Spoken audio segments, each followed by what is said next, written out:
So Hannes asked me to give a summary and commentary on the first session yesterday, and that's hard to do because I thought it was an absolutely brilliant session.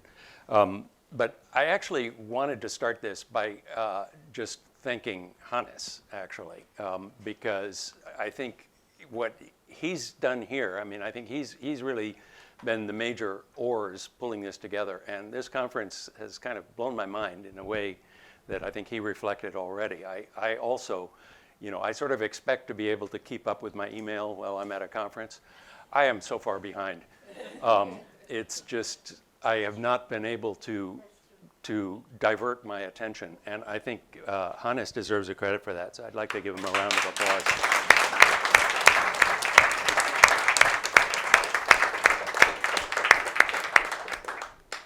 So I'll begin with an apology, which is that one of the speakers yesterday was Allison, who said that PowerPoint disrupts her thinking. I actually can't think without PowerPoint, and so I did put on my my summary with with this crutch of the PowerPoint. Whoops.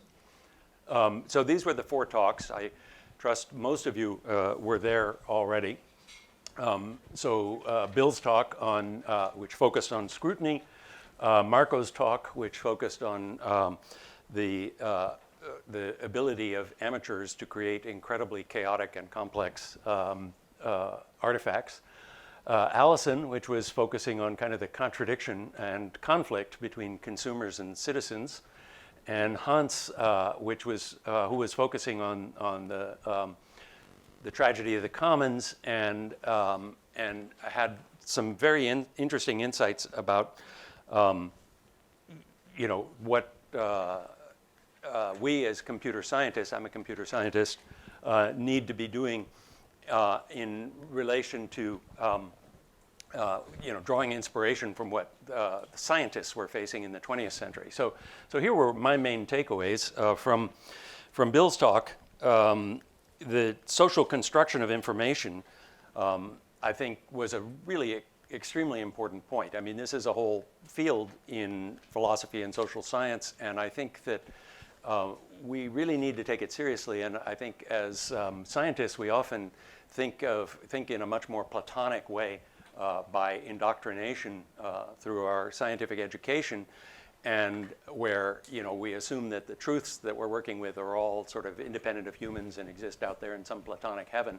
But that's not really so obvious, and in particular when we face the information flows that we're dealing with these days, the social construction of truths is something that actually is a reality in our environment. And I think that his emphasis also on this importance of scrutiny, scrutiny more than, as a computer scientist, I often think of verification, right? We want to prove correctness. Well, no, that's not really what it's about, right? I mean, correctness is always about a model, but we're deploying these systems in the real world, and anything that we say about the model is going to have a necessary gap with whatever is happening in the real world. And so his focus was on scrutiny as really the main thing that we need to be ensuring that we're able to do.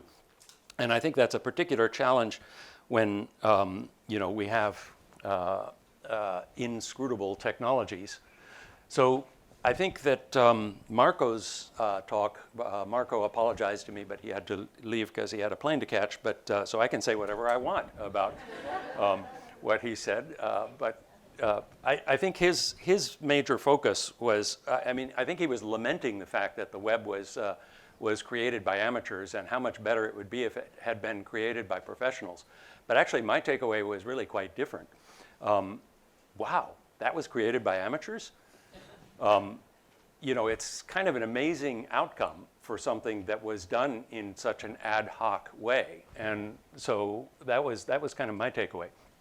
So Allison, I think, really challenged a lot of us with, sort of emphasizing that this pursuit of profit really is a threat to individualism, and that the whole economic structure around the monetization of internet technology has created some real threats, I think, to the values, the social values that, at least in the West, we hold fairly central. And then Hans, I think, my major takeaway from his presentation was, I guess I would summarize it as computer scientists need to grow up. And that we really are dealing with potential risks due to the tragedy of the commons. And, existential threat to humanity may be a little bit of hype, but the reality is that we are building technologies that are very transformative. And maybe, we're not exactly facing nuclear annihilation like the scientists in the 20th century were, but the impact is sufficiently large that we really need to kind of step to the plate and up our game. So what I'd like to do is, as just a way of framing a discussion, is present a scenario that I call an information apocalypse and consider each of these topics with respect to that scenario. So first of all, assume that all information on the internet is true. Okay, if we take this social construction of information seriously and the internet is our society, then it's kind of by definition an assumption we can take, right? But I also deliberately put up this bullet because there's a lot of people who immediately, when I talk about this information apocalypse, they think I'm talking about the problem of fake news, but actually I'm not, right? The problem arises even if all of the information actually is true. We still have a problem, okay? So the problem is sort of highlighted in this second bullet, which is that the information flux today vastly exceeds any individual capacity that we have to absorb it. This is quite different from 30 years ago, where information was relatively hard to get. You kind of had to go to the library and search for that paper, and there was a lot of labor involved in getting information. And it was expensive to disseminate information, and information tended to be broadcast to a whole population, which meant that that population, for better or worse, was more likely to share some common truths. Whereas today, the sources of information can become very fragmented and individualized, so you get these individualized information flows regulated by software, and this software is, to Allison's point, is built by entrepreneurs who get rich from the creation of the companies that make that software, and they're in fact affecting the thinking of the whole population.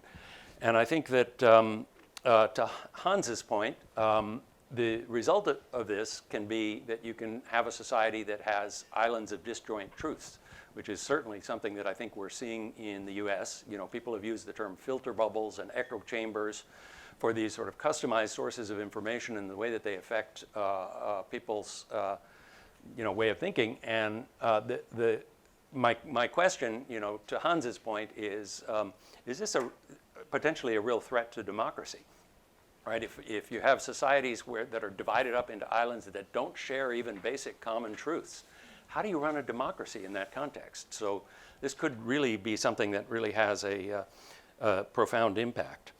So why do you want to imagine this and observe this? Well, this is I'm pulling this up as a case study, right? To look at these various issues. Yes, I'm not saying this isn't happening. This is happening, right? Okay.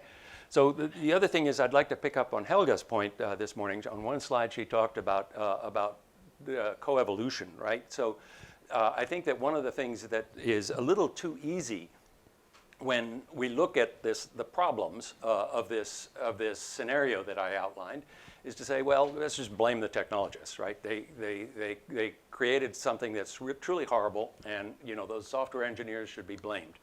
But actually, I would like to put a stake in the ground and say that position is what I would call a digital creationism position, and that it might actually be a more reasonable interpretation of what's going on is that it's a Darwinian coevolution, and that actually the individual software engineers have much less control than they think over this, okay? So I first got this idea from George Dyson, who is a historian of science, And he wrote this really wonderful book called Turing's Cathedral. And he had written a book several years earlier, published in the 90s, called Darwin Among the Machines, which is not a very pleasant read, but it had all of the key ideas in it. But the Turing's Cathedral is a lot better, and I have a couple of quotes from it. He talks about Google's million-plus servers as a collective metazoan organism, okay? And the companies and individuals who nurture the servers are ever more richly rewarded in return. So this is potentially another interpretation of the profit motive, right? Are the machines actually exploiting humans' greed to further themselves? Well, in a coevolutionary view, there's an element of that, right? He says unemployment is pandemic among those not working on behalf of the machines. Right? So are they working on behalf of the capitalists, or are they working on behalf of the machines? Right? Maybe capitalism is just their tool for getting, okay? So he says the big computer is doing everything in its power to make life as comfortable as possible for its human symbionts. Just go to a Google office and, you know, the free food and all that stuff that gets paid for by the actions of these machines. Yeah, these machines are making their life, the life of their human symbionts, very comfortable. Okay, so this coevolution idea, you know, you can think of it this way. So Richard Dawkins famously said, a chicken is an egg's way of making another egg, right? Well, so the question that I'd like to raise is a human a computer's way of making another computer? You know, maybe we really are playing a different role in this whole system than we think we are, right? So I'd like to put a quote from so this is me in front of an engineered artifact. Now, this is an older engineered artifact, right? This is not an internet artifact, but it is an engineered artifact. And the question is, it's a ship. It's a Swedish ship, Vasa, right? It was built 350 years ago, and it sank 1,000 meters into its maiden voyage. It was a really crappy piece of engineering. Okay. Now, you know, when ship designers sit down and design a ship, are they doing top-down intelligent design, right? That's the question. Or is the ship design actually the result of an evolutionary process? I think the engineers hold some responsibility for this, but yeah. But I'd like to just read a quote from the French philosopher Alain, okay, who said. He said this in French, but I'm not going to read it in French, right? Every boat is copied from another boat. Let's reason as follows in the manner of Darwin. It's clear that a very badly made boat will end up at the bottom after one or two voyages and thus never be copied. One could say then with complete rigor that it is the sea herself who fashions the boats, choosing those which function and destroying the others. So I'd like to raise this question. So one of the mediators of information that is out there in the internet that is creating these filter bubbles and sort of reinforcing these local networks is Snapchat, right? So who designed Snapchat? Was it a bunch of software engineers, or was it the teenagers?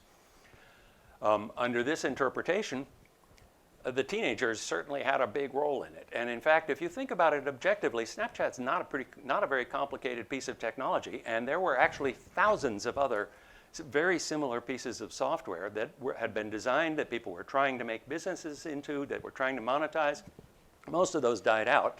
And it wasn't the brilliance of those particular software engineers, nor that they were greedier and more effective capitalists or anything like that made that one succeed, right? There was a lot more randomness in this and a lot more Darwinian evolution and natural selection, okay? So that was from Alain. So I'm going to then read a quote from my own book, okay? This was published at the end of 2017, where I say, you know, are we playing God, creating a new life form in our own image, or are we being played by a Darwinian evolution of a symbiotic new species? I also said in that book, are humans the purveyors of the noisy channel of mutation, facilitating sex between software beings by recombining and mutating programs into new ones? Right? This is what software engineers do. They take a chunk of code from here and a chunk of code from there, and they combine it and create a new chunk of code. And most of those mutants die, but a few of them survive, and then their chunks of code get copied, right? So what is the role of the humans in this, right? Is it really top-down intelligent design? Well, I don't know. There's kind of an element of that, but it's not so clear. So I'm going to read a quote from a book that's not yet published, but is almost finished. So maybe a more realistic view is that we are the sources of mutation in a Darwinian coevolution. The mutations we introduce are not entirely random, but in a modern view of evolution, neither are biological mutations introduced by nature. I've actually learned a lot about new theories of evolution, and it's a lot less random than you might think. Much like what happens in nature, most of the technological mutants we bring forth go quickly extinct, while a few grow to occupy a niche, at least for a while, in a continually changing ecosystem. So we do not like seeing our mental cognitive processes as themselves cogs in a relentless, purposeless evolution. But is this what they are? So this is the question that I'd like to raise, and I think that it's particularly pertinent to these 4 talks because it's a question of what do we do next, right? Do we just blame the technologists or try to correct the technologists, right? So one simple solution is we teach ethics, right? So the issue came up about whether teaching ethics kind of at an individual level is going to be effective. If you take this coevolutionary view, you're going to have to take a much bigger picture, a much bigger picture view of how to approach the whole ethics problem. It also becomes clear that having a Hippocratic oath isn't going to work because that's a very individualized interaction that's being mediated. So I think that if we think of at least one of the forces here being coevolutionary, it's going to change how we approach how we might solve this problem through policy or whatever. Okay, so. Thanks. So this was more than a summary. Sorry. It was, no, it's okay. Are there any immediate thoughts on this or questions or remarks? I would have one on this evolutionary picture, the big one, because it's the macroscopic view. It doesn't say that we are somehow passive in the evolution. We could play an active role. Mm-hmm. And if you have an interpretation as an active player, you could even say, okay, this is what digital humanism is about, in this interplay of machines and human, and what, even if there are some more generic rules or generic, let's say, mechanism, what is the role we have more specifically in that? Yeah, I mean, keep slightly differently. Okay. Well, I agree with you, but I would say it a little differently. So what is the analog of nature here? I would say it's the marketplace. It's also human nature, but also a huge part is the marketplace. The marketplace is not God-given. It's a human institution, human-created institution, shaped by in a complicated way, but being reshaped all the time. We keep changing what is the marketplace all the time by adding laws, by adding incentive, by taking away incentives. So part of the question here, even if you take this point of view, how could we change the environment, the marketplace, to steer evolution in a direction we would like to steer it? Yeah, let me put it slightly differently, which is that I have one, which is humans are in fact manipulating biological evolution already, right? We were just talking about climate change and a couple of hours ago, right? So humans do have the power to influence biological evolution. Why should we think we have no power to influence an evolutionary process that we actually started? That would be an absurd conclusion. Obviously, we can influence it. Can we control it is the question. And I think that simplistic answers like blaming the engineers is what I'm arguing against. So we have... No, that's okay. There are remarks. We have questions. Yeah, so quick question at the beginning. This is really an interactive session. Yeah. So I love the part about creating sort of filter bubbles, and we've talked a lot about that. But it's probably even worse than that, in the sense that because the systems know so much about us, they're able to carefully construct a lie that we're predisposed to believe. So it's sort of beyond just giving us individual information, but it's really powerful influence. I think you're absolutely right, but I'm just trying to avoid going down the rabbit hole of the fake news stuff, because even without the fake news, we're in trouble. So short remark on this part. We have 3 more, and every. I like very much the thing written, the sentence written in black. We are cogs. I just looked up what cogs are. Now I know. In a relentless, purposeless evolution.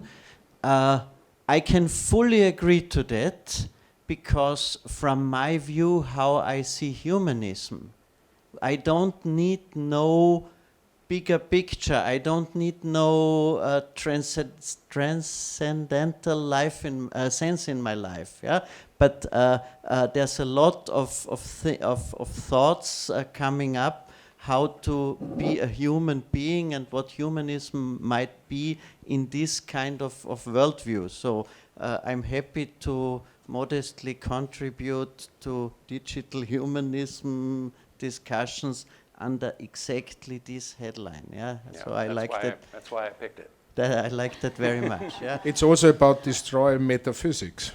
It is. So Because we have to go relevance back to scientific processes. This is somehow, and this links to scrutiny.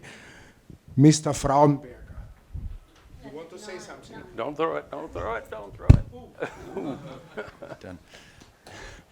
I just want to maybe say something like, don't blame the engineers. And I think responsibility is something quite complex and non-binary.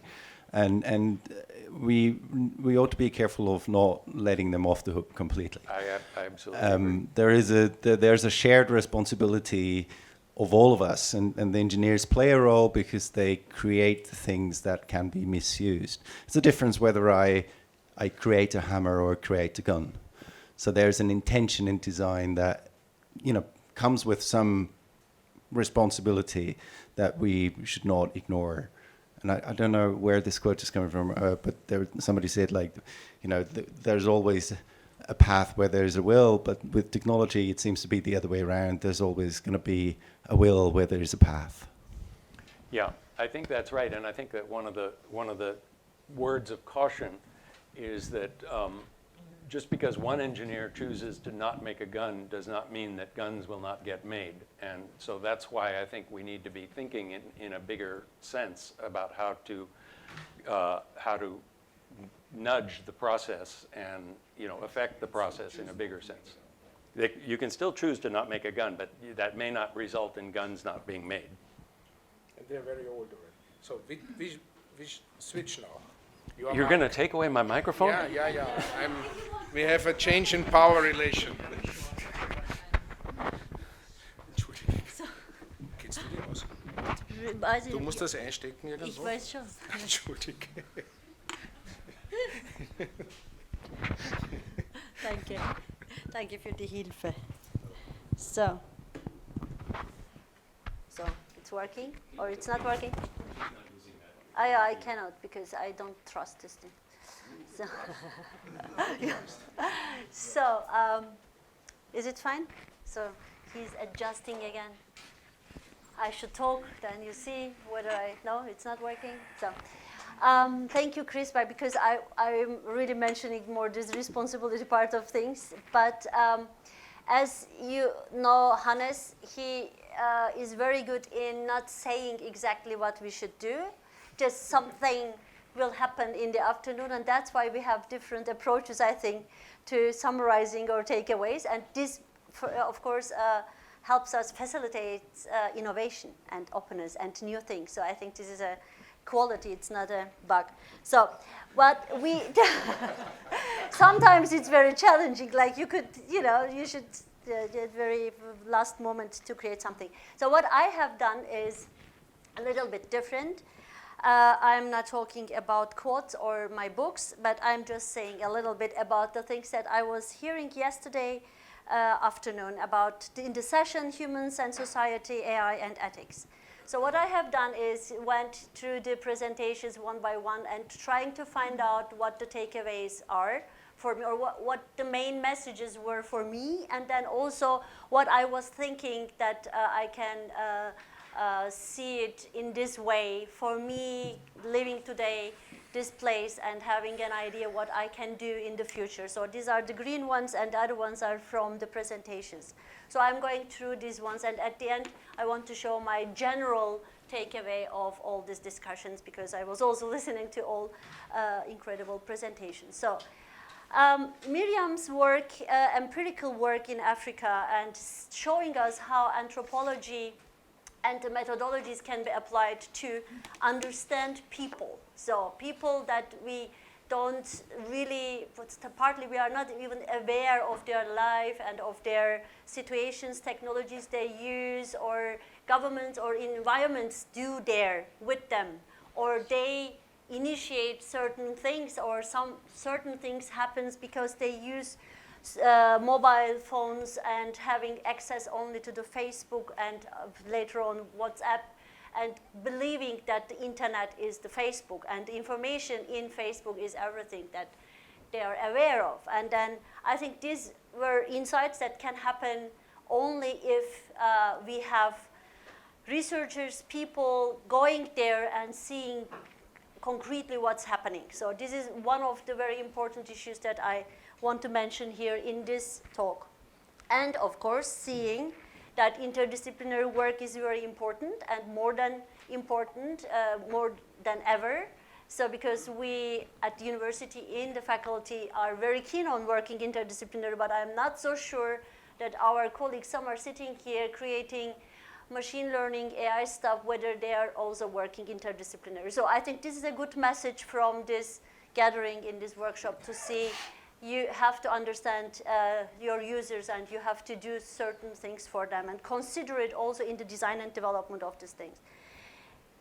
Even though knowing that it's very difficult, so, but this is probably you're aware of. So then the new power schemes are interesting. They happen and they evolve there, how people live in these schemes and cope with it, and the society is changing through these schemes and the power structures, and mobile phones play a big role in that, as far as I got from the presentation, and the so-called power of the digital. So I think we have to find out how we can actually enable using these digital possibilities for different type of people, and we need to create measures for enabling, but also at the same time for regulating. But we had also the third and fourth talk yesterday afternoon was about, what happens if you don't regulate? So what happens, how far it can go and change the society, and is there any point of no return that you only react but you cannot really shape actively the development or evolving of these technologies. The technophones are really interesting, looking very primitive but having great power. So, and then I was saying, Facebook, I knew it before your presentation, but how can this be? But on the other hand, I understood that you have to start somewhere. So you start simple, but at least you start. So you see that technologies makes things available and possible for you, but you can adapt and progress in this using the new ways of technologies or application of these technologies. So then it becomes very complex, as we heard today. The platforms can be very complex, but you don't start with the complex platforms. They evolve through the time. And still, it's very important that we keep this view, at least the European view, open data and open access to for everyone. So I think, how can this be done? So how can an African woman know that the information she gets from Facebook is true or not? So these are different ways of dealing with that. I think one of that is the last point here, the lack of critical analysis of information they are provided. So they need to be, as Helga told during the lunch, so if you don't have any answer, you can always use the term education. So if you don't know how to solve the problems, you can always educate people. So this is not meant this way. This was really meant to, how can we create, I'm working at a university, being also Dean of Studies. I want to try out different formats for education, not only for our students who are knowledgeable about ways of learning, but how can we do it with users from other countries with limited technologies or certain type of information which is provided. So what is the content, what is the format? Then we have to rethink things. And so also this YouTube type of video-based information distribution is getting always important, and how can we use certain formats and develop them? So, and then there were three terms, M, ethnicity, M, movement, and M, radicalization. These were very interesting examples showing that we need qualitative methods to understand these people. So it's not just modeling or theoretizing things, it's also seeing, observing, participatory, capturing the situation, understanding the context, creating narratives, and then finding out ways of doing it. And so I think living labs as an approach can help us to do so, but still seeing, as a, having also living lab running in Austria, in Vienna, so it's very difficult to find a common understanding and definition of living labs. So this scales differently, and involvement of researchers and citizens changes depending on the context, on the environment. So that's why this is a big challenge for this approach. But we have to find ways to make them more successful. So community building and acting, so building this ethnic linking worldwide. This is also interesting to see how people do that, for what reasons, and how fast technology can help people to connect to each other and really also help each other. So in a way, having the money to do certain things or being aware of what's happening in Africa if people are living in another continent. So technology is obviously a facilitator, but I want to see it here, the community as not a bunch of people around the technology. It's more than just the people who are created while using technology. What are the qualities of communities? Why? We saw also the volume makes the difference. So if you have many people, then it works.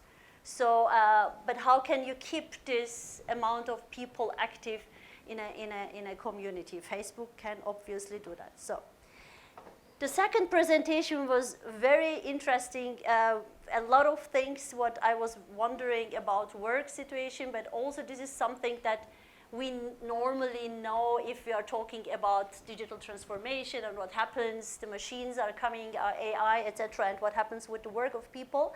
But Moshe manages always to put something additional to these things, and this was very interesting to see the automation, automobile car crashes, massive loss of jobs in the States, and also seeing that these developed economies having problem with automation processes and challenges. How can so there is obviously this uncertainty of the future about new jobs is still existent.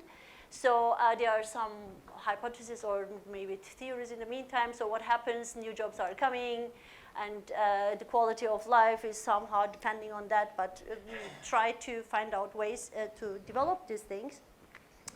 But actually, we don't know what will happen. I think the main message was also it's not certain, and this is somehow we can maybe simulate different options and see what happens. The simulation came yesterday and today several times, so our experimenting. So we can see what happens if we play with the parameters. What happens and learning from the history, but also applying new parameters because the parameters are changing.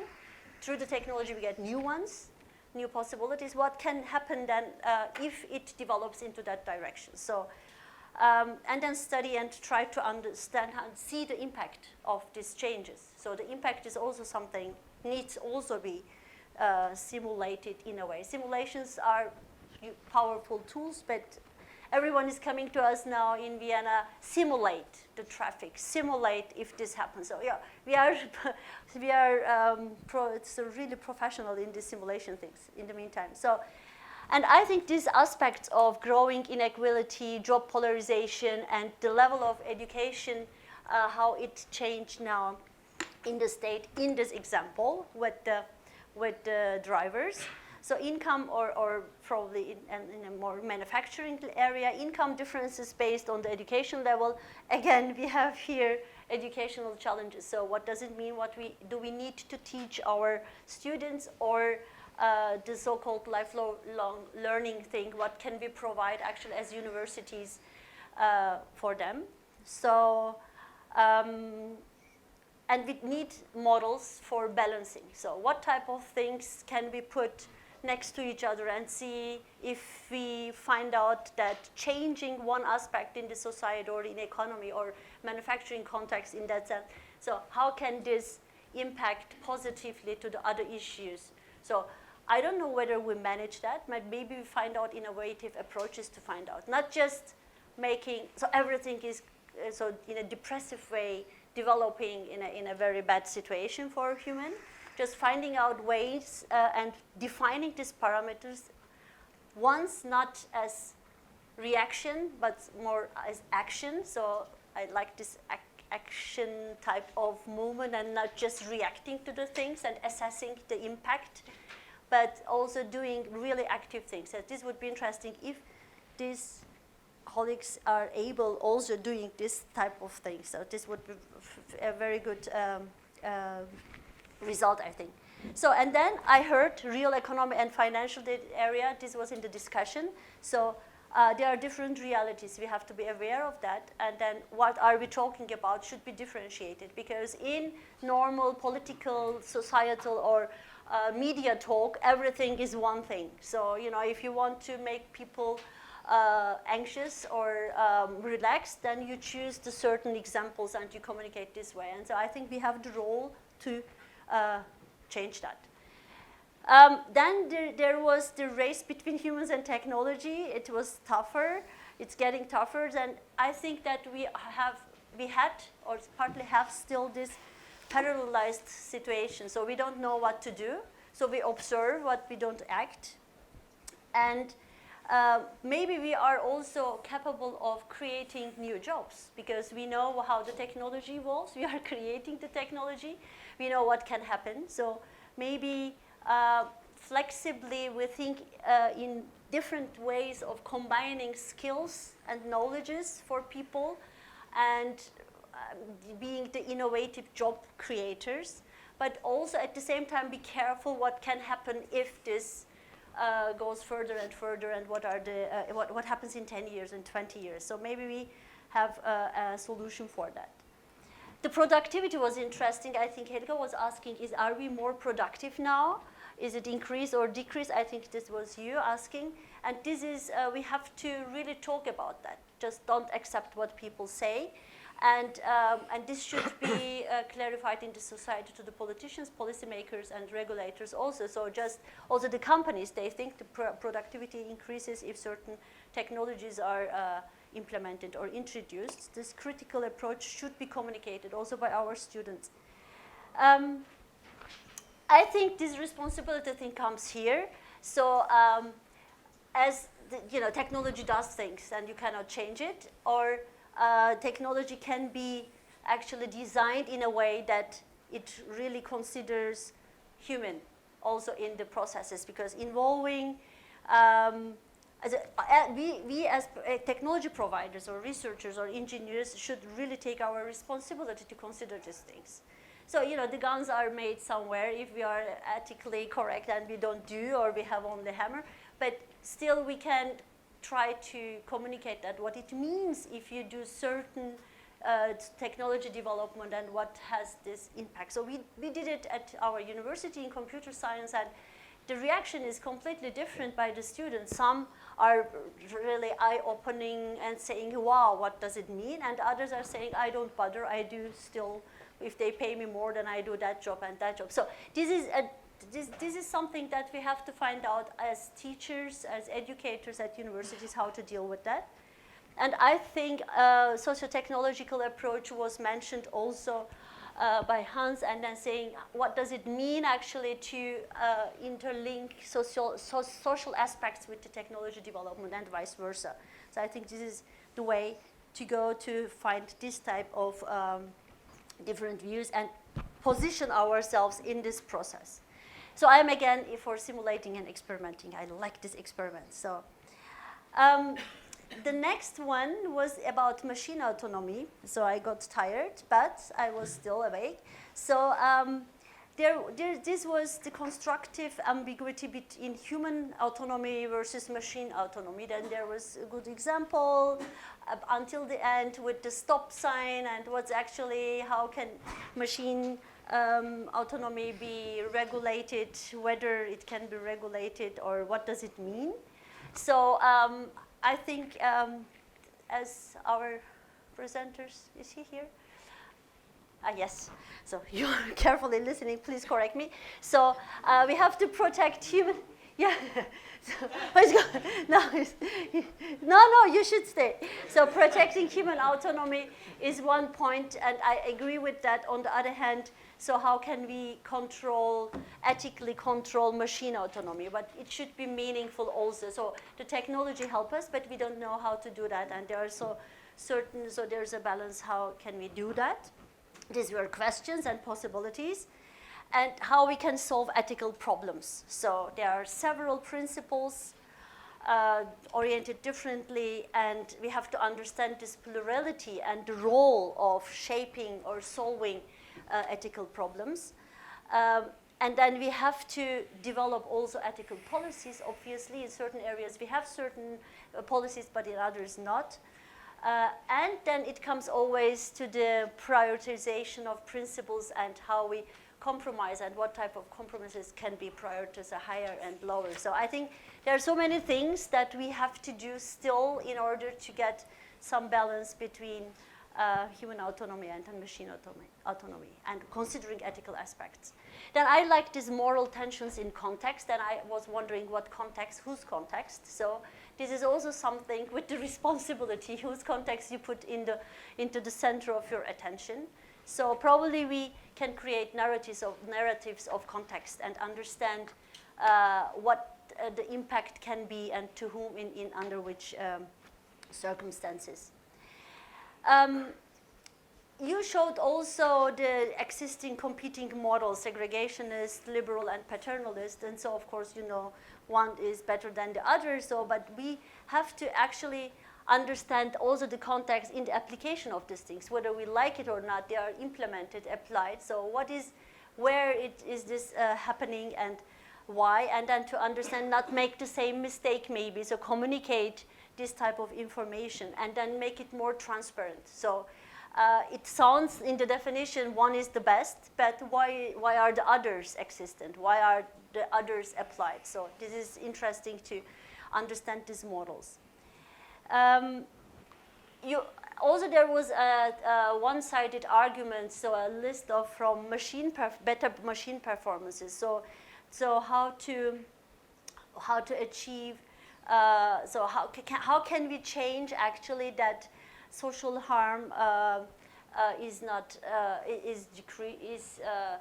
decreasing in a way, and what can we do, and what are the mechanisms or measures to implement it? So how can we actually fight for ethical issues, equality, fairness, and rationality? You mentioned these points, but you know, I am in charge of equity, diversity, and inclusion in scientific conferences in several ones. I try to do things, but I'm a computer scientist, so I know to have possibilities that people can have different opinions and they can talk during the conferences, and they are not, the whole communication happens. But actually, a lot of information is missing to really do these things correctly and being informed and also changing something in there. So I think we need to communicate and understand that, and see us as also researchers in the position to really apply these things and implement this and communicate and teach these things. Good, but this is always about informing. So informing people, informing us. So we are not stupid, but we don't have the time to inform ourselves for that. I saw yesterday and today. So. Then the last point in this talk was, for me, offsetting moral inadequacies of machine judgment, the machine judgment with the stop sign. And this is something, whether we can do or not, and how we can do, and what can be the possible solutions. Probably you know more, because you had a lot of slides you didn't show, because I didn't let you show. So, but the point is, of course, how can we how can we work on these solutions? And this is very important to find out. So this is one slide, and then I have a very last slide. The 2 slides are very fast. So I am very sorry, Jim, because I didn't have the time to summarize it more, because I was making photos, and I didn't have the time to go through. I summarized it only in this way, the most important things that was for me yesterday. That we separate between development of AI, how we regulate AI, what is AI, and this is, we have to maybe in the regulation we consider the applied AI and the development of AI. So, and then the terms, as Hannes also mentioned today, accountability and liability are 2 big issues that we consider in that context. And then again, the role of developers, researchers, and implementers. So if commercial products are implementing certain things, it's a different thing that we have here labs, and then we are researching and having the research on that topic. Then the role of data and ownership of the data and access to the data, which is used in AI applications. And then the reasons you showed us, I think very useful reasons for regulation or not regulation, not regulating AI. What are the reasons? And they are there, and they are legitimate for itself, so for themselves. Then we have to find out what we understand. And then the question whether who should regulate AI is also was the question, but the half of the group said something, whether the state is in the position of doing this, is the government should do or not. So it's not clear even for people like us who are critical or questioning things. We don't know how to regulate it. Who should be in charge of doing these things?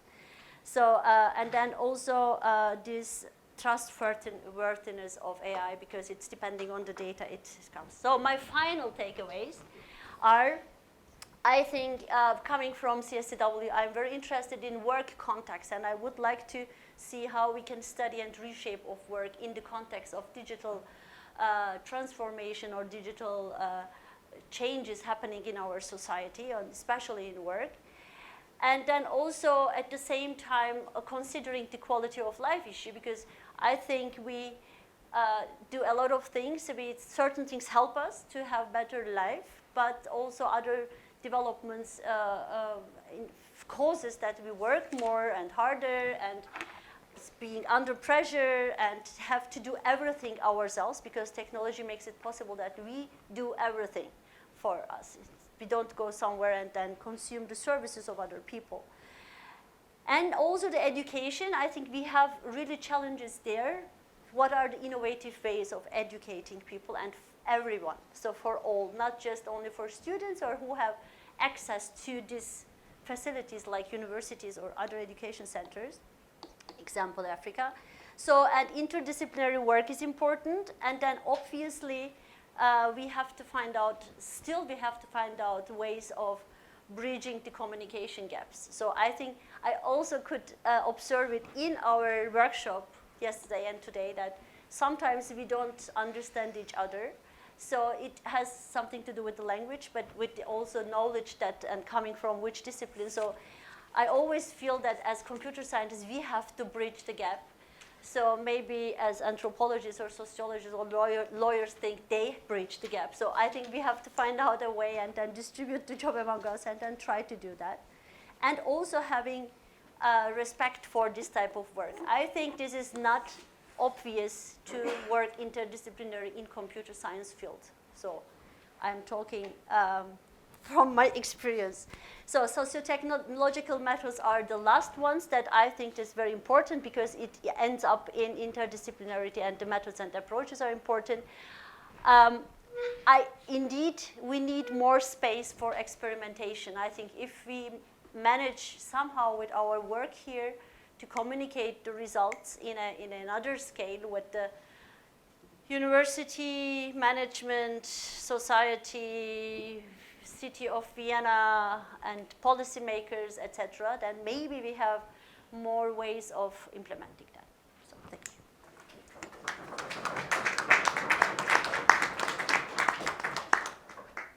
Remarks, comments from the ethical side? Somebody? Yes? Of course. Yeah, I was wondering. Yeah. don't be afraid. I just want to second that on interdisciplinarity, and maybe this is also a little bit of a plea to computer scientists and their institutions, such as our university, to kind of maybe think about the compartmentalizing effects of having disciplines and sharp boundaries around them.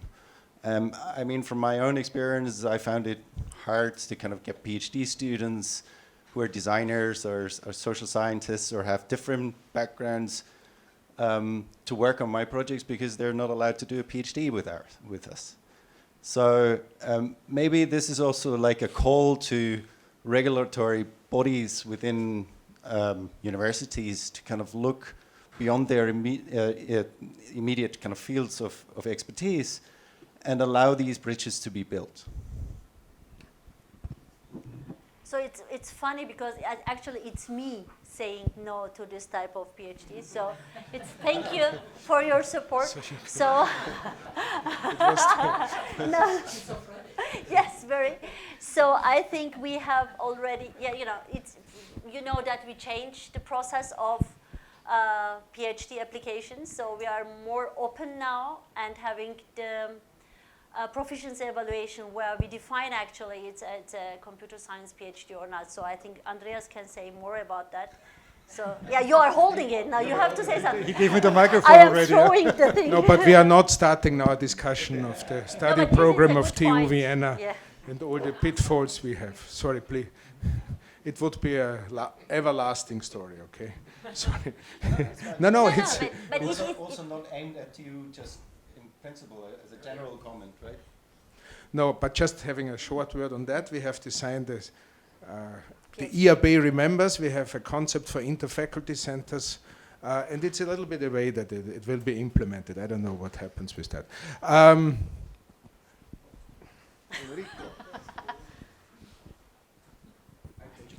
Yeah, just a quick comment on this point. It would be nice, even at the European Research Council level, it would be easier to do this kind of interdisciplinary research. Actually, as far as I know, you have to select one panel. You cannot, I mean, by design, to select an interdisciplinary comment. Do you want to Yeah. get approval from two panels? The problem starts there. Panel chair in the point, and there was an interdisciplinary panel. So there was two evaluations. First, in one panel, and then, and she was present. No, she has to comment. Yeah. Everyone. We really, just for the historical record, we really tried. And we set up 10% of the overall budget, and we put it into a special interdisciplinary pot, so that each panel would not feel, it comes out of our available funding.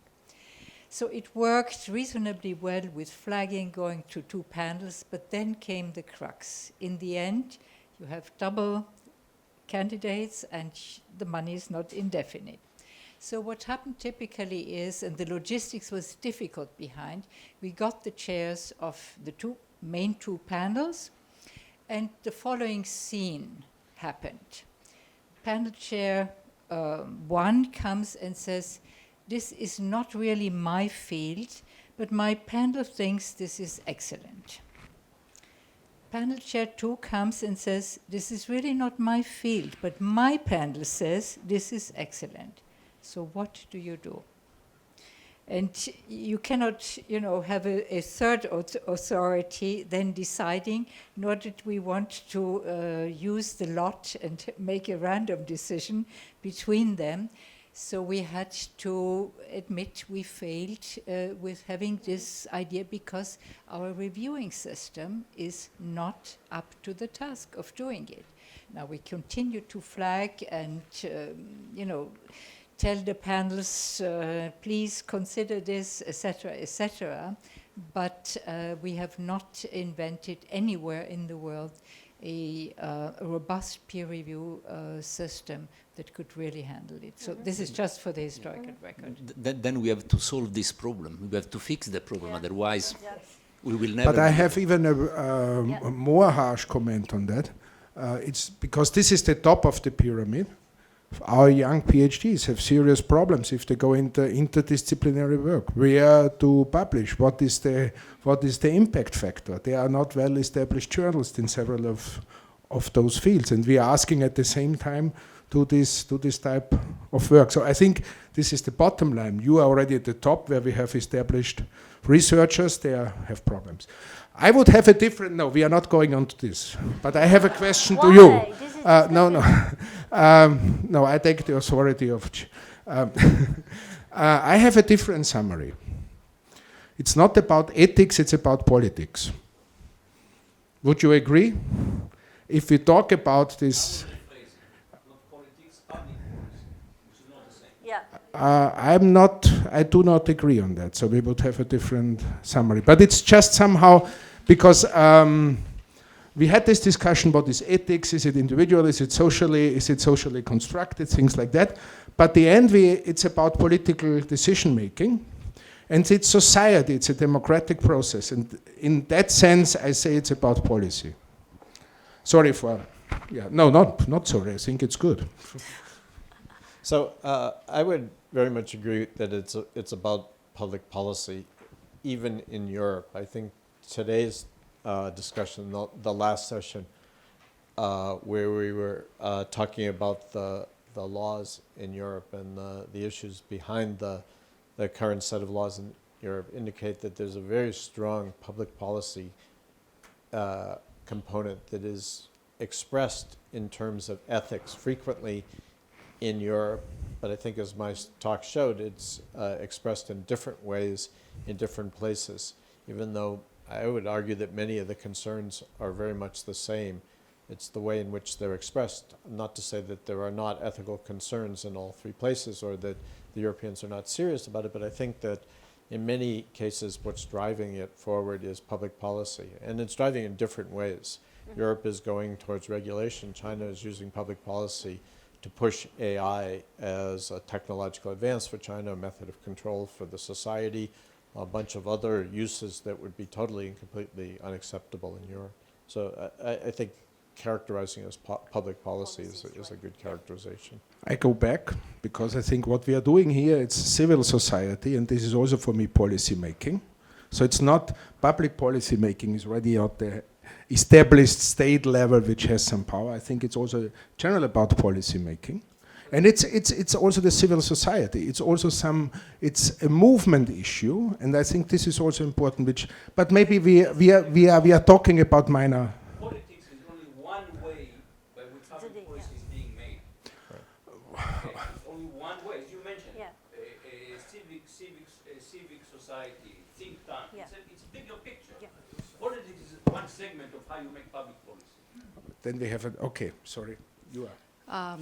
Thank you. I'm a little bit worried of this kind of separation between ethics from the one side and public policy from the other side. I mean, they go together. Ethics is not just an individual moral deliberation.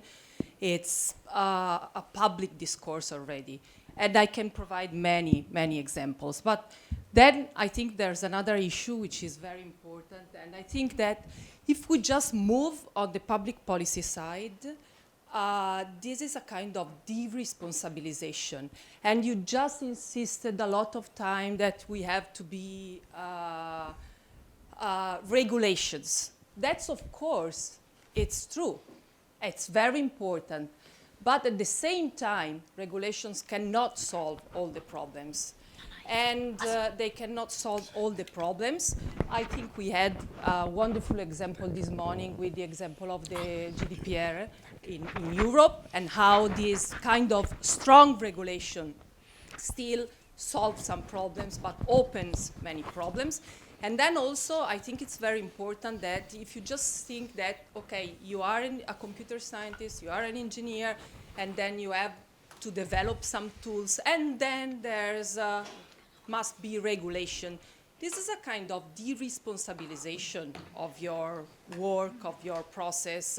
And I think having read this declaration And some of the parts of this declaration, computer science alone is not enough, and many parts that on which I strongly agree.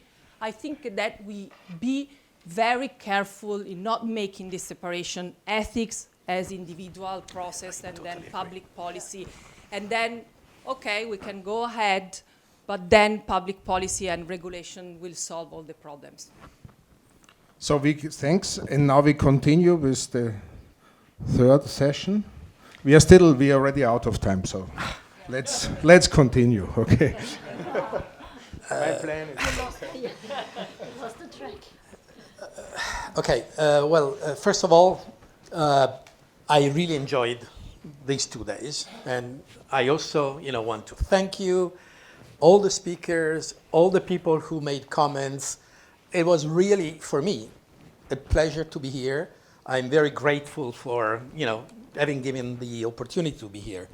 And, a measure, again, is not only the email that is behind, but also the fact that I'm saving money, because, sometimes when I go to conference, I start buying like crazy. I go on Amazon and I buy books, and then, if there's wine sales online, I buy wine, and but I didn't buy anything. So, okay, this is my success measure, for this. I'm sorry, for this conference. And you have double. I have double. You're doing email. Now, then, again, fallacy of requirements. He gave us requirements, and they're being interpreted very differently from, Edward, Hilda, and myself. So this is my interpretation of the requirements I had for this session. A very brief, basically pointing out a few items that I thought were very relevant in the presentations. You all remember them, perhaps. And then maybe spending a little bit more time, telling you what is my takeaway. So anyway, if I'm allowed to have this kind of implementation. Okay, fine. So, the first presentation this morning was by Helga Nowotny on, basically, I don't worry about the title, but this is, my, what I thought was very important. She stressed, this problem of dynamics that, she called creative destruction, using Schumpeter's words. And of course, the fact that what is happening today is these disruptive, creative, constructive events occur continuously at a very high speed. And the problem is that as humans, we try to interpret the world in which we are by building boundaries, separating, right? Dominating complexity through these boundaries. And boundaries change, and they change so quickly. So she was talking about, these interfaces, again, interfaces between, humans and machines, machines and humans, and the external world as well. These interfaces continuously change. And we have to realize that, for the researcher, the change is a source of joy and a lot of opportunities. For society, it is a source of anxiety. And that was, my strong takeaway from the talk, which also, again, gives us a lot of responsibility, because, what is change for us, which is, kind of very positive, can have, side effects, more, subtle and raise difficulties in the people. So that was, Helga. Then, the second presentation was by Jeff Parker, and basically, the reflection there, at least for me, was, how deeply digital technologies have changed the business world and the economy, moving, from tangible to the intangibles, and the role of these platforms that are emerging, that basically are carrying all the interaction with the rest of the actors, consumers on the one side, the producers on the other side, and the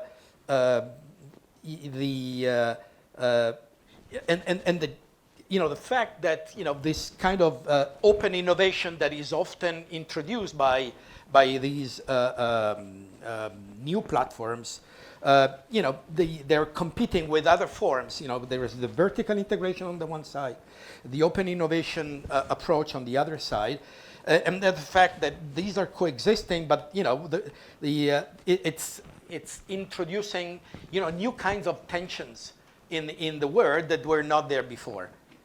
Then the third presentation by Nikolaus actually shaped many of my beliefs in a sense. I tended to see, despite a number of difficulties and problems in the, for example, in the GDPR, the fact that it wanted to reflect certain values that are difficult to support, then to implement in a legal way, but he was very much and very strongly showing actually the tension that we have between the legal, this gap that we have between the technological developments and the legal gap, and in some sense giving me no hope that though there could be acceptable legal frameworks within which technological developments have to be constrained in some way. But of course, that's a very interesting. So the speed of evolution is such that it seemed to me that there's almost no hope to come out with legal, reasonable legal settlements of the relationships between the humans and technology.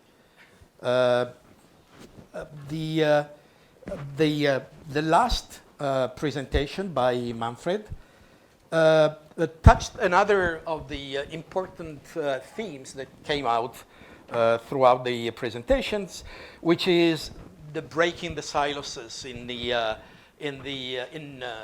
our universities in terms of research, and basically he gave us an example of an effort that they're doing in Berlin, in which they really try to build new forms of cooperations in research, that are cross-cut in different areas. And of course, I mean, if there's good practices that come out of these experiments that can be shared and can be socialized and reused, of course, they would be very beneficial. This is my short summary of the main points. And if I can, Yeah, that was the long expose on your own thoughts. My own thoughts. Okay, so my takeaway. We have been reflecting a lot on, the human sciences and technology during these days. How mutually, dependent they are. I mean, the issues are. And at the same time, I go back to the problem of education. I'm looking at the way we teach. We are forming the new generation, and I see that almost everywhere we are still highly, we have completely separate tracks, and there is no way. Although we live in the same space, physical, very often, we do not take advantage of that for inventing new ways of putting things together. I'm not saying this is easy, but you know, and I don't think that the problem is just introduce course A and B in the informatics curricula. An ethics course in informatics, I don't think that's the solution. I think that we really need to reinvent new ways in which we can put together students, work together on problems that have, you know, this kind of impact, societal impact, using projects to do that. But of course, this requires a lot of supervision on us. You know, we need the faculties to be convinced. We need the faculties to reflect on the fact that they have to work together in these projects with the students. I think it's a kind of apprenticeship approach that we need to try, in which we put them together in the projects. That's my you know, hypothesis. The other thing is that, you know, I really believe that a reflection on technology and the use of technology and your work, but in a serious way, should not only start when you are in college. I really believe that education since K-12 has to embrace this. There should be a new way of teaching science in general, to the and including computing, that is different from what we have done so far. So the questions of how is truth built, how are, you know, theories built, the fact that there is no, you know, a priori truth, but there is approximation. You know, people build their truths through some processes. I think this is a kind of thing that they have to learn since they are in school, since they are very young.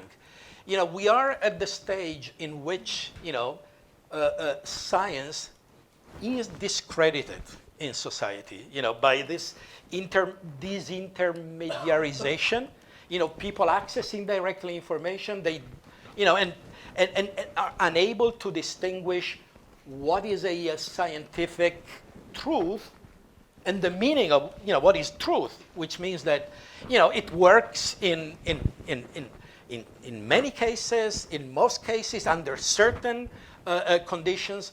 You know, we need to build this understanding of what scientific truths are in the young people since they are in school. Because what we see today in society, I think, is pretty scary.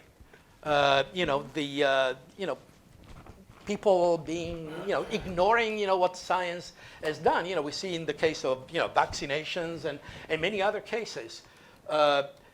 We need to rebuild this kind of, let's say,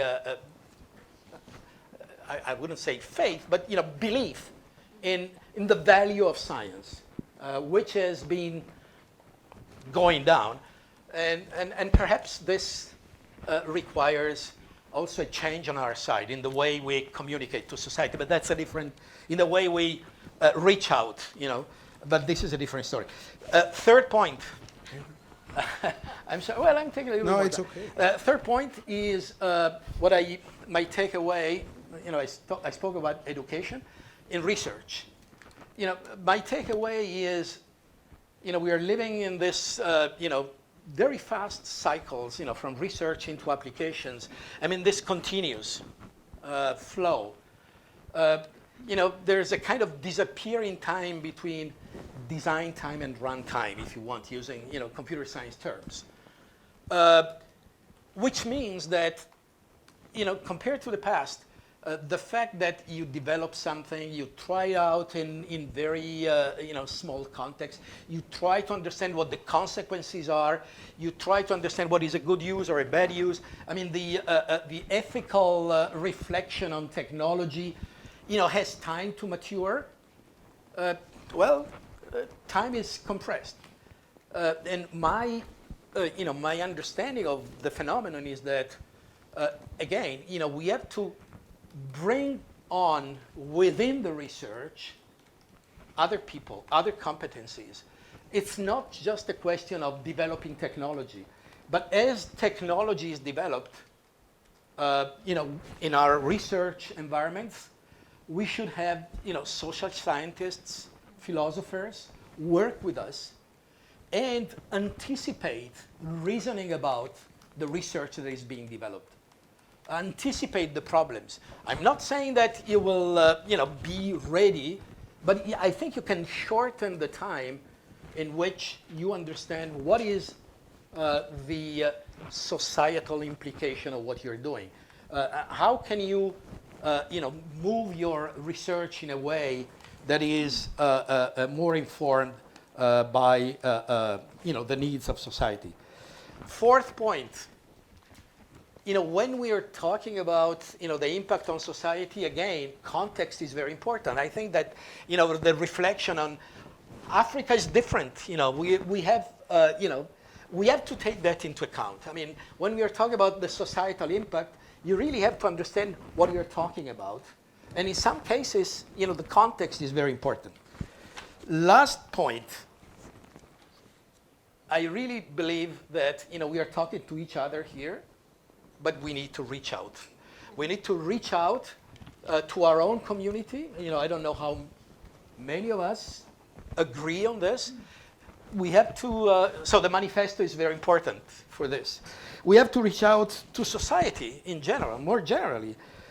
Yesterday Hans was drawing the parallel with the physicists, and they reached out at some point, raising this issue that, the potential, consequences on human life of nuclear technology.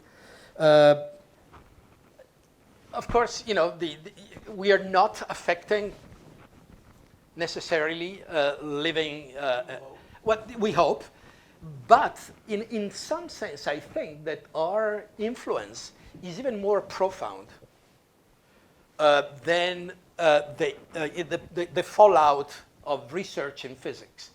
It is more profound also because it's not just us. I mean, it's not just computer science. Computer science is changing also the other sciences. So all the sciences are changing. And the changes in science, in all these sciences, are leading to change to society. So we really need to reach out because of that. Finish. Thank you. So we immediately pass over to you for your more general summary. All the others already made a summary. Before Ghezzi says something, I have a small remark. Because this local impact and experimentation and having impact, I remember the AI summit we had in the US. Yeah. The University of Maryland is doing an undergrad program where different disciplines work together on problems of the local population. They have a 1 semester experiment where they have a concrete problem in this local neighborhood, and then the different disciplines work on that, and they try to find a concrete solution to a concrete problem with the local neighborhood.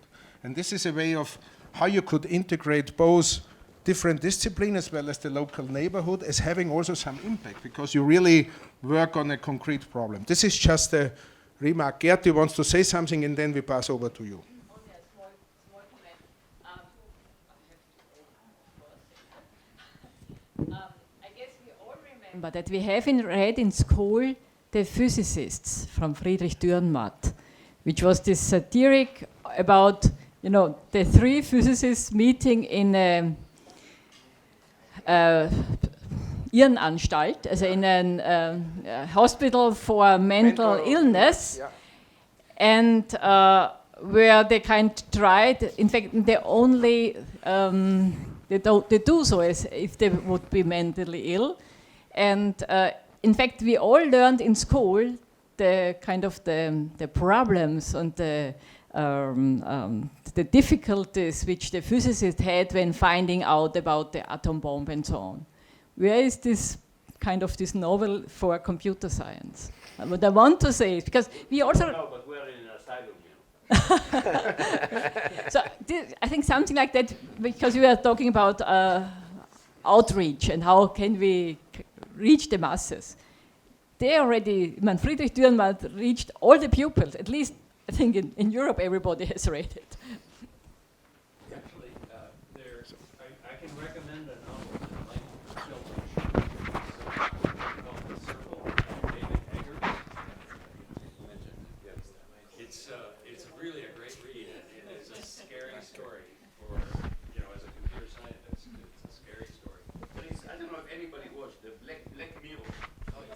Yes. Okay. So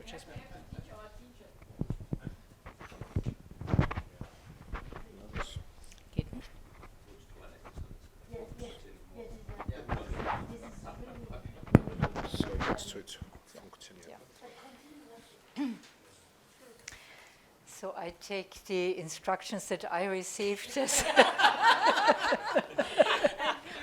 not. This is a typical problem in computer science. The interface did not work. No. It's called constructive ambiguity. Absolutely.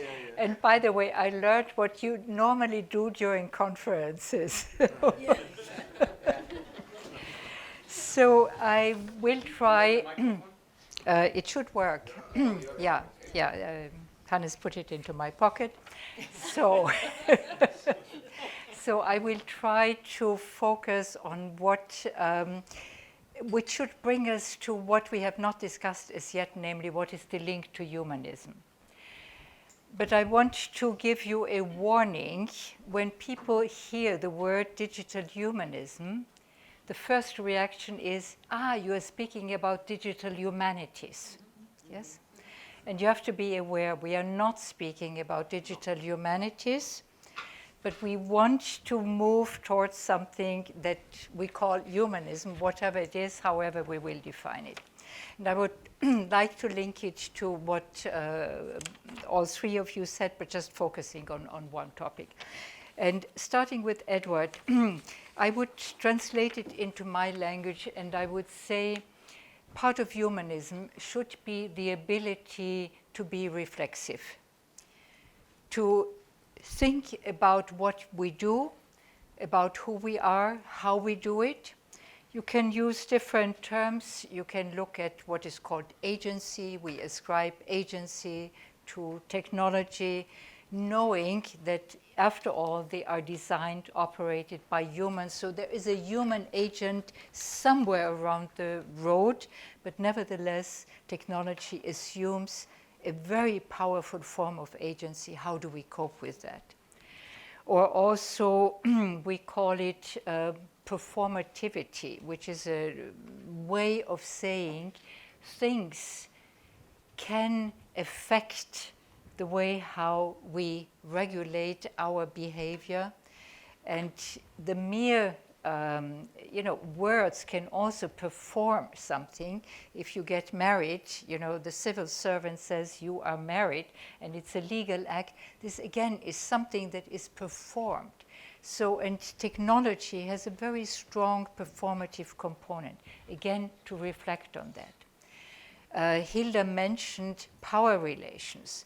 Power relations are normally not mentioned in technological conferences because it's somewhere outside your normal universe. And yet it is central to any social relation and interaction. It's central to every society, whether we like it, whether we don't like it, whether we think it's legitimate, whether we are contesting it because we think it's illegitimate. It's part of it. And I think this kind of reflexivity needs to be cultivated, needs to be part of education.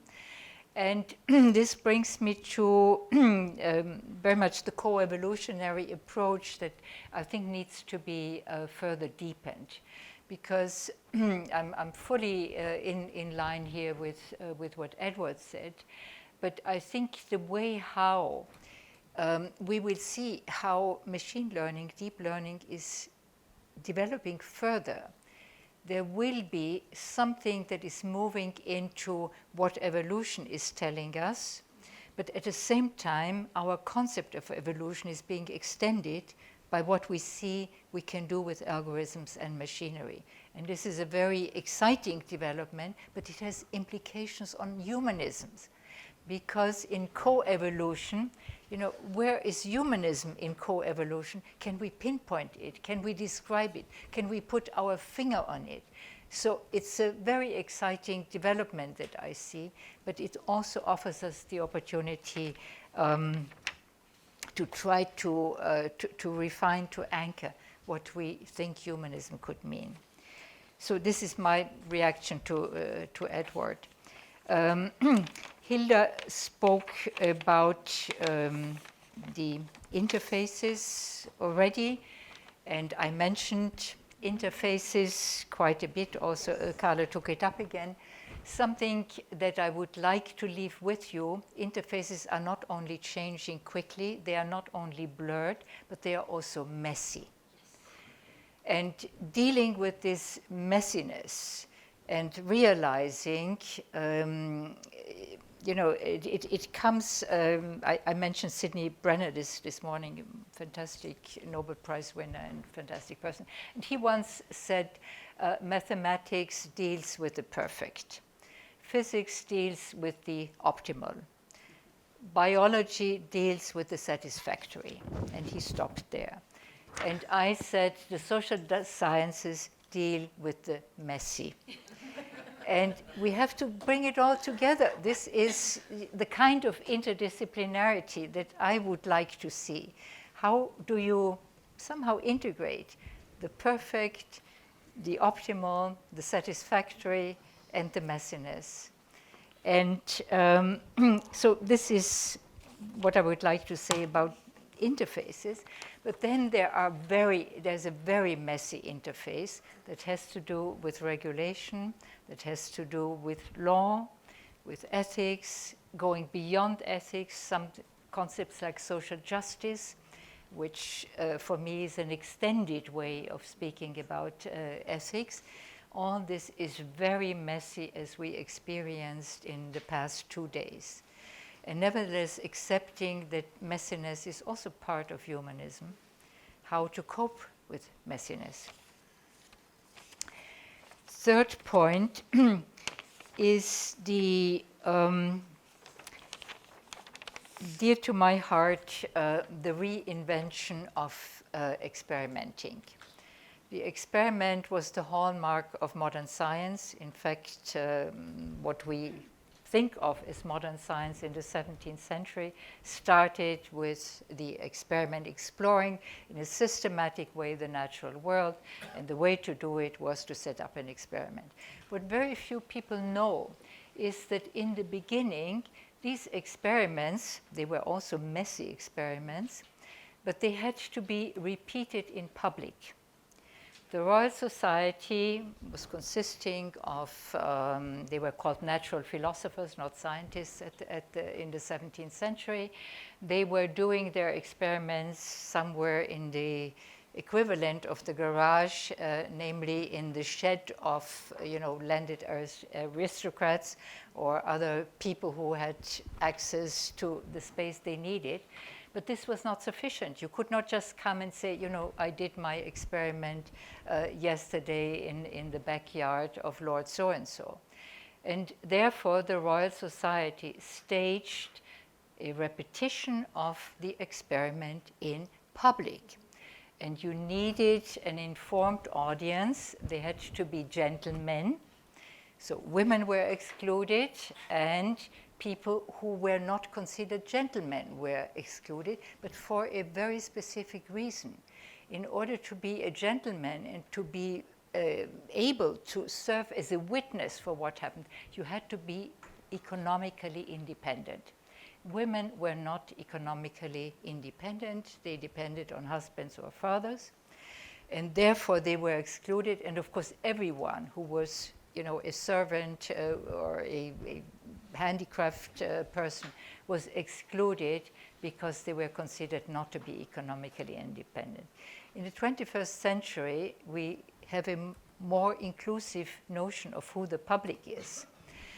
But still, I think this idea that experiments have to have something to do with the public. We are not staging experiments. This would be ludicrous to ask for this. But to think about how can we include the public. Now, coming back to what Carlo said about, your passionate plea, we have to reach out, etc. I think one mistake that the scientific community did is we focused much too much on finished products. We wanted to convince the public and, of course, the funders and the politicians, look, the beautiful things that we are able to produce. And this is the finished product. And, of course, it has all the benefits and the hype and the promises, etc. And we were not good, we were shy in communicating the process of doing research, the way of getting there. And François Jacob, the French biologist, had this very nice expression. He said, well, there is the day side of science and the night side. And the day side is when you communicate to the public and to your funders and to your colleagues, everything worked and these are my great results. But then there's the night side when you have to throw away, the labor of a couple of weeks because the experiment does not work out. You have to start again. You are frustrated. You go back at midnight from your lab home. You are tired and frustrated. But this is the other side of the same coin of working in research. And I think this is something that needs to be better communicated. And again, it starts with education, teaching kids what research consists of. You have to be able to observe, you have to be able to analyze, you have to be able to do this and that, and to do it now with the means with which we do the kind of work that you are doing. But when we speak about the spaces needed for experiment, we go beyond what is done in laboratories today. We want to create spaces where we have a possibility of interrogating, of investigating what might be some of the social implications. We can foresee only a small part of it. Let's not fall into the illusion that the goodwill for being able to think of implications will open all the doors of perception and wisdom to us. It will not. But at least to make the attempt as far as we can go to think about what are the social implications. For whom? For which part of the population? Where are people in the work we do? And which kind of people are there? And this is something that needs also a better way of involving the public, of engaging with the public. And last but not least, to put it in a very simple way, I think science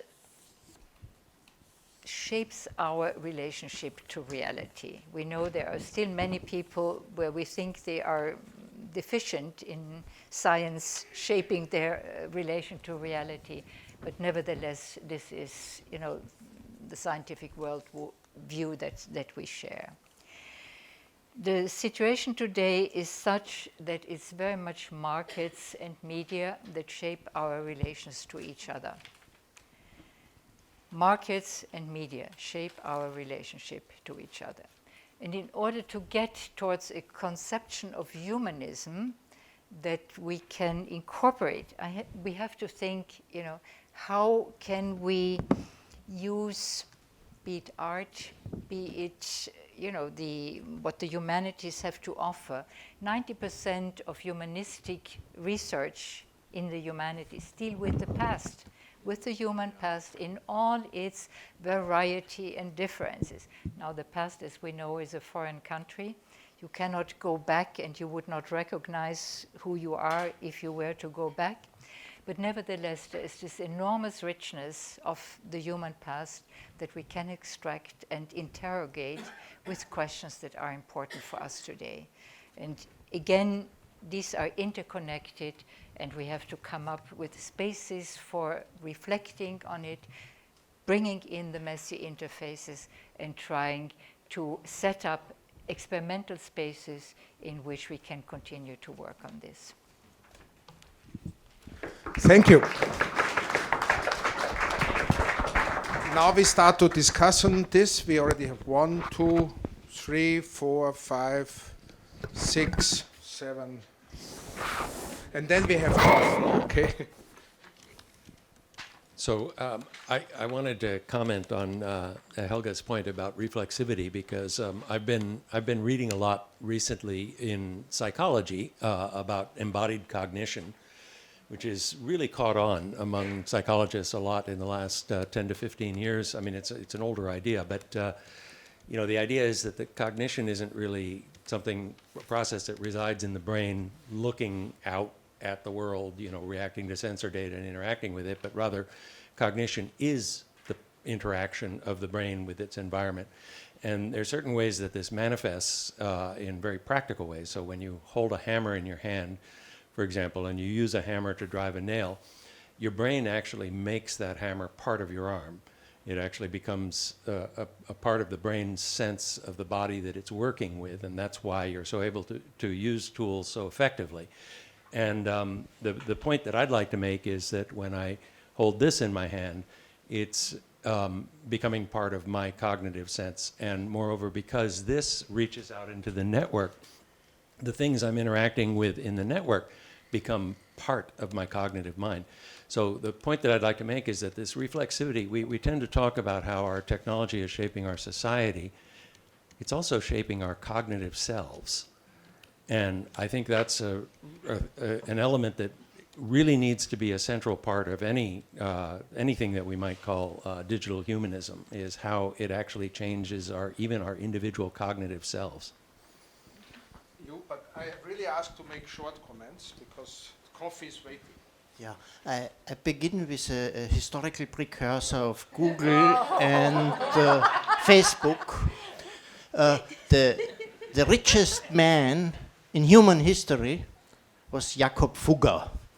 And among other things, he became rich because he transferred money which was collected in Germany from Ablass. What is Ablass in English? Ablass is... You paid... Yeah, you paid to the Catholic Church, and you were forgiven 1,000 years of bad actions. indulgence, yes, indulgence. So the analogy is this ad-driven economy of Facebook and Google had a precursor there, because all these ads that we get are as useful as indulgence was then. So this is the reason we need enlightenment. No, it's Yeah. Martin Luther, yes, we are... But the point that I wanted really to make is regulation. The most effective type of regulation is taxation.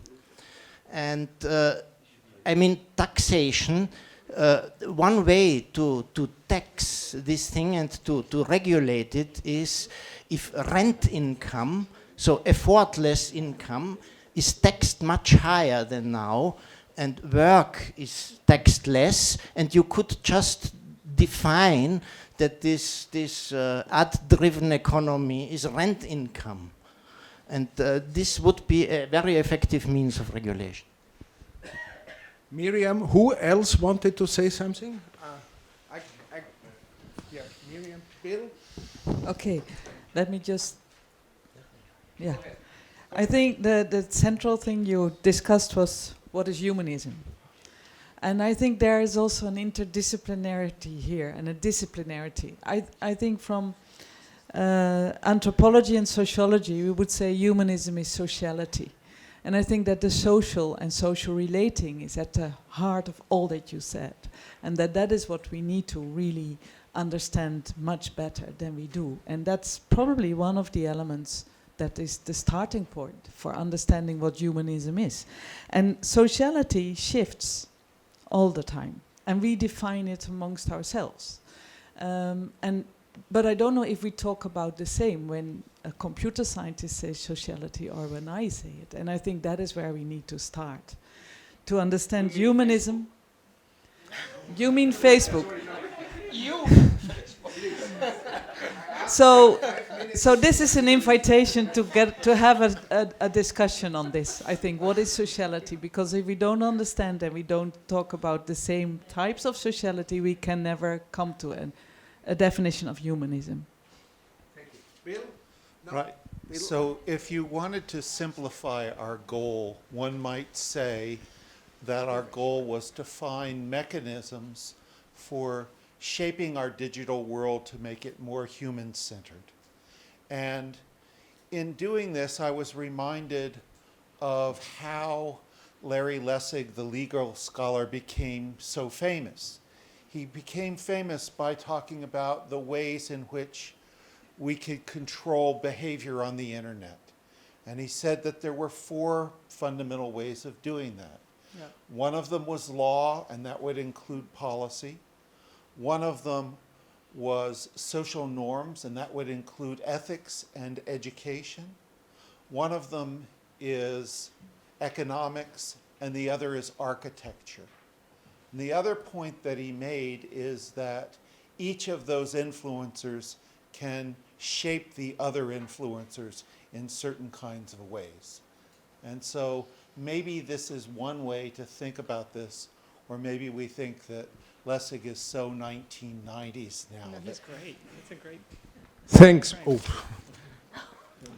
Yeah, just very quickly, this has been a wonderful conference. I've just enjoyed every moment, and I'm completely behind on something I was supposed to have finished because I've been listening the entire time. Shopping. Not shopping, evaluating a whole set of proposals. But anyway, something Helga said about experiments and the role of gentlemen and their independence reminded me of a particular contribution I think we as academics of the university can make to these discussions about humanism and ethics. I think it's important to put out there, and that's that we're potentially seen as disinterested. In other words, if you look, and by disinterested I mean whenever you want to talk about questions of justice and ethics, if there's a conflict of interest, it's hard to believe you have anything meaningful to say. If we look at the blowing up of the Google's ethics and AI board, which just happened yesterday, I think that's because they put people on that panel who clearly had conflicts of interest. And I think this is something that's often underestimated in Silicon Valley, and it's something that we particularly, as tenured individuals, who can say whatever we want without losing our livelihood, we have a particular role in this dialogue we're having. So I applaud this conference, and I'm very excited to have been a part of it.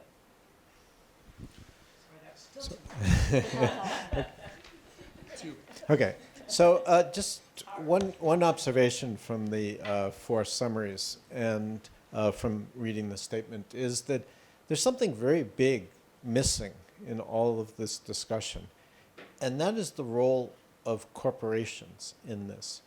Because we talk as if it's only individuals, and we talk of individuals have no control, but there are individuals that have a considerable amount of control. The CEO of Google, for instance, has a tremendous amount of say about all of the things that we are particularly concerned about. Power.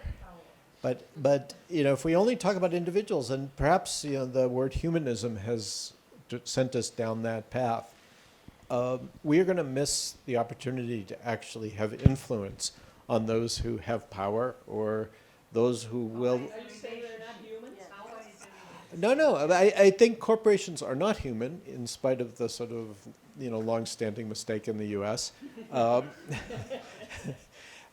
get me going on that one. But I think that the issue here is that if we only think about the actors as being humans in the corporations, then we miss the fact that the actors are acting on behalf of some larger entity which has a set of goals which cannot be described in terms of morality.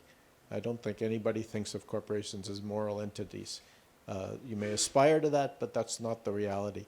So if we are going to have this discussion about what we can actually accomplish, we need to bring the corporations as well as the individuals into the scope of the discussion.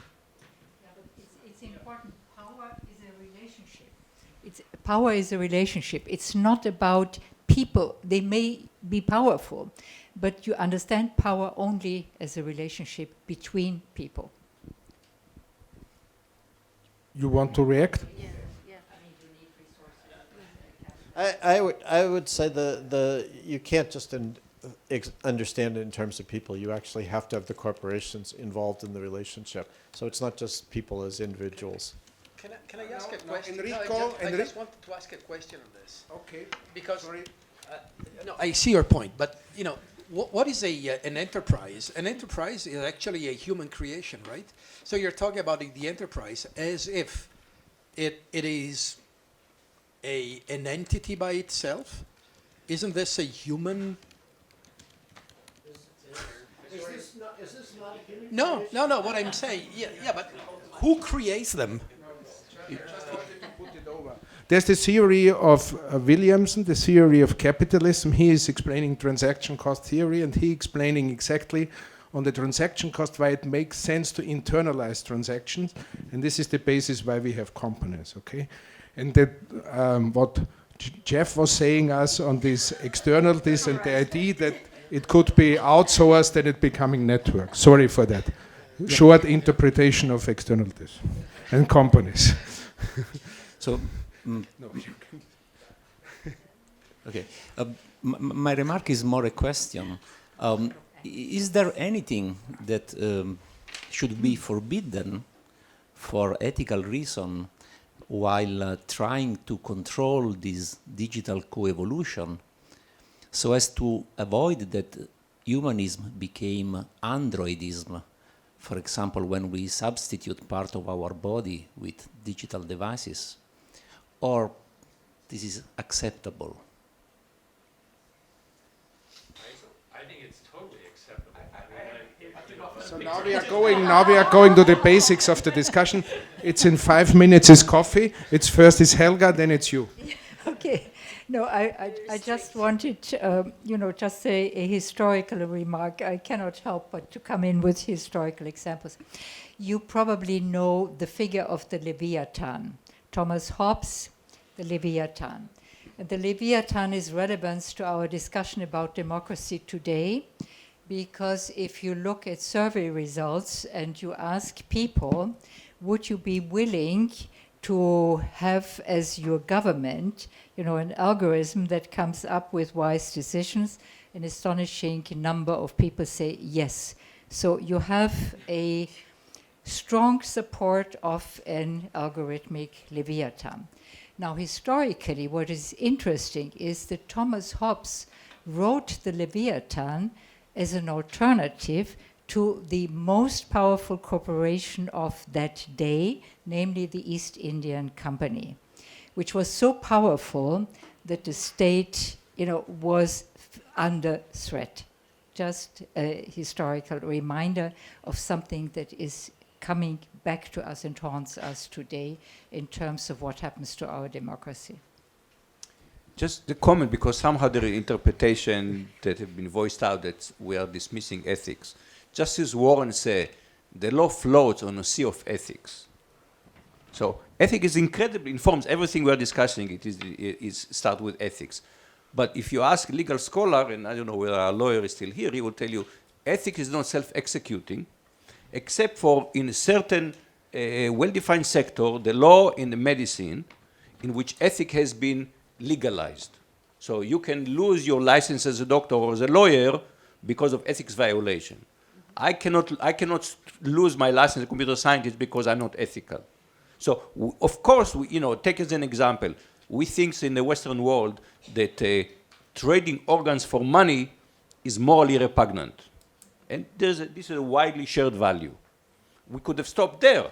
But no, at least I don't know about the law in Europe, but in the United States, it is illegal to buy organs. We took ethics and we institutionalized it by adding it to the law, because the law has a structure that executes it. If you think we can live just on ethics, This is utopia. Everybody is ethical and we live on ethics. Can I ask you to continue this discussion at the coffee break? No, sorry, because this is somehow people are desperately waiting for the coffee break. But before you do that, no. Sorry. No, I take the liberty as a moderator of this panel, and transparent, yes, power relationship. And I would take up what you have said.